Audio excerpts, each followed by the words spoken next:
ब्रह्मांड अत्यंत विशाल है। स्वाभाविक रूप से मानव सदैव इसकी सीमा के परे की एक झलक पाना चाहते रहे हैं। हमारे ब्रह्मांड के परे क्या है, इस प्रश्न का उत्तर देने के लिए हमें सबसे पहले यह समझना होगा कि वास्तव में ब्रह्मांड क्या है। आज हम ब्रह्मांड की संरचना और आकार के बारे में सीखेंगे। हम अपने यात्रा की शुरुआत सौर मंडल के साथ करेंगे, जहां हमें अंतरिक्ष यानों द्वारा ली गई फोटोग्राफ का आनंद लेने का मौका मिलेगा। उसके बाद हमें अपने सोलर सिस्टम से निकलना होगा ताकि हम जान सकें कि आसपास की प्रणाली अल्फा सेंचुरी द्वारा कौन से रहस्य हैं। अंतरिक्ष में घूमते हुए हम ब्लैक होल से गुजरेंगे, जो केवल अपने मार्ग में सभी कुछ निगल सकते हैं, बल्कि पूरे नए तारा प्रणालियां भी बना सकते हैं। हम अपनी यात्रा को अपने ब्रह्मांड की सीमाओं के परे समाप्त करेंगे। स्पेस में आपका स्वागत है। हम अपने ही सौर मंडल के साथ शुरू करेंगे। आज आप यह जानेंगे कि सूर्य पर कितना तापमान होता है, जबकि धरती के अलावा समुद्र कितने हैं और कौन सा ग्रह सोने के बादलों वाला होता है। हमारा सौर मंडल सूर्य से बना हुआ है, जो एक पीला जायंट है, और इसके चारों ओर घूमने वाले 8 ग्रह हैं। बेशक यहां छोटे ग्रह, सैटेलाइट, एस्ट्रॉयड, कॉमेट्स और छोटे स्पेस डस्ट भी हैं। हमारी आकाशगंगा बड़ी है और इसमें करोड़ों करोड़ ग्रह और तारे हैं, लेकिन वैज्ञानिकों ने काफी समय से यह कहा है कि सौर मंडल यूनिक है और हमारी ग्रह प्रणाली की विशेषताओं का अध्ययन करते हैं। सूर्य हमारा चमकता तारा है, जो हमारी सोलर सिस्टम के मध्य में स्थित है। यह बहुत असाधारण है, इसलिए वैज्ञानिकों ने कई सालों से इसका अध्ययन किया है। हमारा तारा हमारे आकाशगंगा के अन्य तारों से 85% तेज है, जिसका तापमान सतह पर 5700 डिग्री सेल्सियस या 10,300 डिग्री फ़ारेनहाइट तक पहुंचता है। और यहां कुछ रोचक बात है सूर्य के बारे में। तारा की सतह के करीब जाने पर तापमान बढ़ना चाहिए, लेकिन सूर्य इस नियम का पालन नहीं करता। सूर्य का सबसे गर्म भाग उसका कोर है, जिसका तापमान लगभग 27 मिलियन डिग्री फ़ारेनहाइट है। इसलिए वैज्ञानिकों और प्रोफेसरों को इसके बारे में सोचते रहना पड़ रहा है। इस फोटो के द्वारा हम सूर्य की ऊपरी वायुमंडल कोरोना को देख सकते हैं, और इसकी सतह पर आप स्टॉर्म्स को देखेंगे जो सतह से उछालते हैं। इसे सोलर स्टॉर्म के रूप में जाना जाता है। यह फिलामेंट और विभिन्न आकारों के प्लाज्मा के ढेर की तरह दिखता है, जो अंतरिक्ष में बड़ी मात्रा में कोरोनल गैस को निकालते हैं, स्पेस में, और सोलर स्टॉर्म बनाते हैं। लेकिन इन दो चीजों के साथ सब कुछ इतना स्पष्ट नहीं होता है।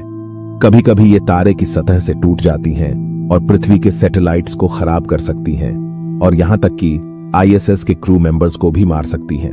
यह शक्तिशाली चुंबकीय तूफानों का कारण भी बनाती हैं, जो रेडियो संकेतों में गड़बड़ी कर देते हैं और मौसम परिवर्तनों में बदलाव करके लोगों को गर्मी से प्रभावित करती हैं। लेकिन वैज्ञानिकों का डर यह सबसे अधिक है। वे इस बात से डरते हैं कि कोई स्टॉर्म इस कदर बड़ी हो सकती है, जो हमारे प्लेनेट पर रहने वाले हर जीवित पदार्थ को नष्ट कर सकती है। यह यंत्र विशेष उपकरण के साथ छवियां लेने के बाद उन्हें दिखा रहा है, जो UV प्रकाश का उपयोग करके कैप्चर करता है, और हम कोर से लेकर क्रोमोस्फियर नामक परत तक सूर्य की हर परत की पहचान कर सकते हैं। जब यह सतह के पास आती है तो बैंगनी रंग हाइड्रोजन गैस को 5500 डिग्री फ़ारेनहाइट पर दर्शाता है। नीला रंग 17700 डिग्री फ़ारेनहाइट पर कार्बन को दर्शाता है। ग्रीन रंग 17700 डिग्री फ़ारेनहाइट पर ऑक्सीजन होता है, और पीला रंग 35000 डिग्री फ़ारेनहाइट पर नियोन होता है। नासा वैज्ञानिकों के अनुसार यह केवल एक शुरुआत है। यह उपकरण सूर्य के करीब और अलग अलग डायरेक्शन से आने वाले और भी स्टॉर्म्स को कैप्चर कर सकता है। यह अनदेखा क्षेत्रों से भी गुजरेगा, जिसे सुनकर आनंद होता है। और अब चलिए प्लैनेट्स के बारे में बात करें। मर्क्यूरी सौरमंडल में पहला ग्रह है, जो सूर्य से लगभग 36 मिलियन मील दूर है। यह सौरमंडल में सबसे छोटा ग्रह है और चांद से केवल थोड़ा बड़ा है। सूर्य के सबसे करीब होने के कारण इसकी सतह दिन में 800 डिग्री फ़ारेनहाइट तक पहुंचती है और रात में -310 डिग्री फ़ारेनहाइट होती है। मर्क्यूरी की पहली तस्वीर 2008 में ऑटोमेटेड मैसेंजर अंतरिक्षयान द्वारा कैप्चर की गई थी।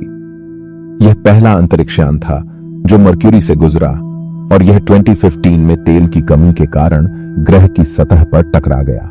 हजारों तस्वीरों से बनी एक वीडियो में आप उत्पन्न करने वाली किरणें देख सकते हैं, जो उत्तरी प्रभाग से निकलती हैं, जो ग्रह की पूरी सतह तक फैल जाती हैं। सामान्यतः मर्क्यूरी का आंतरिक दुनिया चांद से मिलती जुलती है।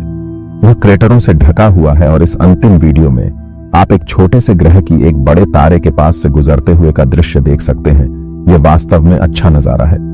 अब चलिए आगे चलें। अगले ग्रह वीनस पर यह बहुत मोहक है। यह सौर मंडल में दूसरा ग्रह है जो सूर्य से 67 मिलियन मील की दूरी पर स्थित है। वीनस को अक्सर अर्थ का ट्विन कहा जाता है क्योंकि इसका आकार और भार हमारे ग्रह के समान है, लेकिन इसकी समानताएं यहीं खत्म हो जाती हैं। यहां तक कि वीनस हमारे ग्रह के सबसे करीबी पड़ोसी भी है। इसे अंतरिक्षयान द्वारा खोजा जाने वाला पहला ग्रह था।